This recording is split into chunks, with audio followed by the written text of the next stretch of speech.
how do you know if you are training your pelvic floor when you're pregnant? Or do you actually have one?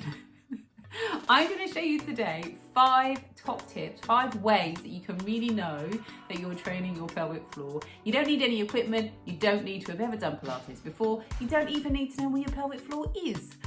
My name is Karen and I've been teaching Pilates for over 15 years in Epping and all over London, and I've got 2 children of my own that I pushed out and I have lived to tell the tale.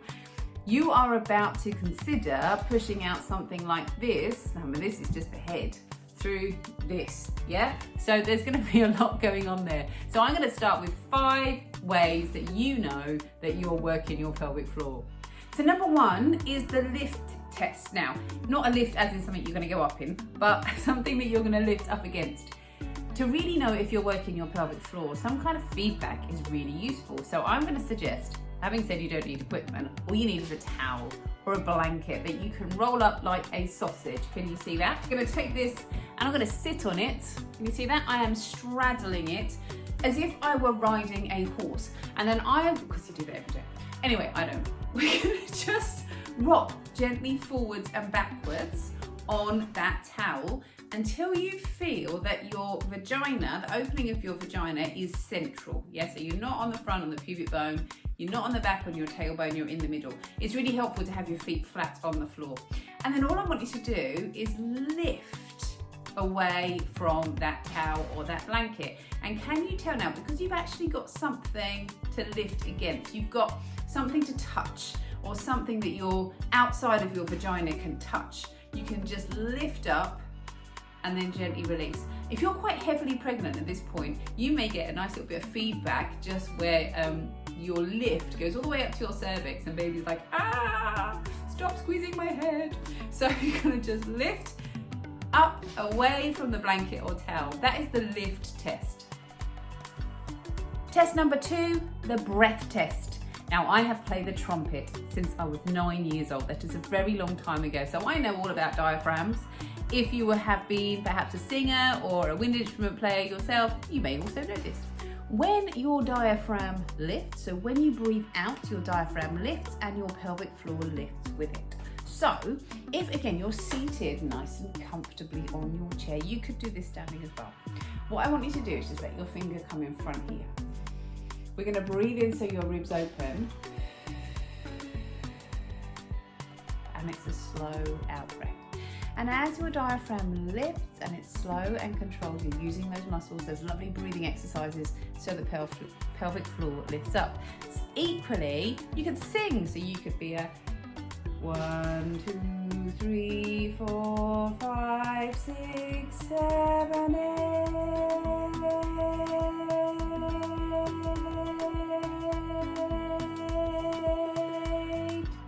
Did I mention that I was a trumpeter? So anything where it's a controlled out breath, you're using that diaphragm and the pelvic floor is lifting. And you could add to that same lift. So do the towel we did for the lift test, sit on the towel, do the breath, double whammy, pelvic floor is working. Number 3 is the squat test. Put very simply, when you squat down, your pelvic floor works. If it didn't, when you squatted down, everything would come out. So you can feel as you're doing this, as you squat down, so we're gonna send your bottom backwards, you've got that sense of lift. So your pelvic floor has to work when you squat. Don't want to go into detail right now, but it's all connected to your thighs, your bottom, your core, your breath, everything is working together. So if you just use your in-breath to come down and breathe out to lift up. Again, you've got an extra, you've got the squatting, so you've got the coming down, pelvic floor working, and then as you lift up, use your out breath, diaphragm, out breath, pelvic floor is working. You don't necessarily have to consciously think, squeeze the pelvic floor, because when you're squatting, it is working. And number 4 is the jump test or the hop test. Now, if you're heavily pregnant, I wouldn't advise you start jumping around manically, but if you just bring your feet underneath your hips and you could lift the heels up off the floor and jump, that's providing some impact on the pelvic floor. You could also do this as a little, I call this a joglet.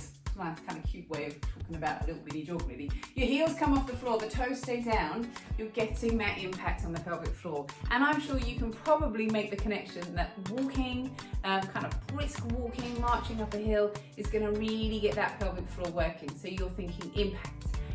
If you are doing that consistently and practicing that, your pelvic floor, I promise you, is working as you walk around. And number 5 is a squeeze. Put very simply, if you squeeze those thighs together, the squeeze and the connection to the insides of your thighs will get your pelvic floor working. It kind of starts that connection going.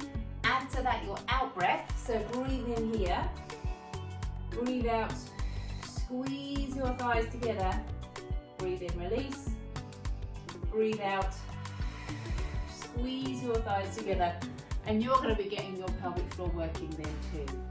So there we have it, 5 ways of knowing that you're working your pelvic floor muscles, knowing that they exist when you're pregnant.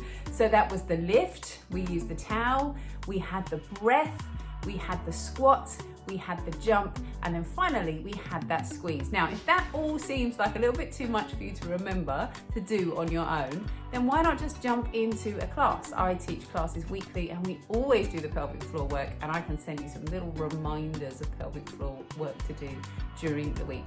My name's Karen, it's been great to have you here. Do pop me a question down below, or even just book in for a quick cuppa with me if you've got anything else that you need to talk about.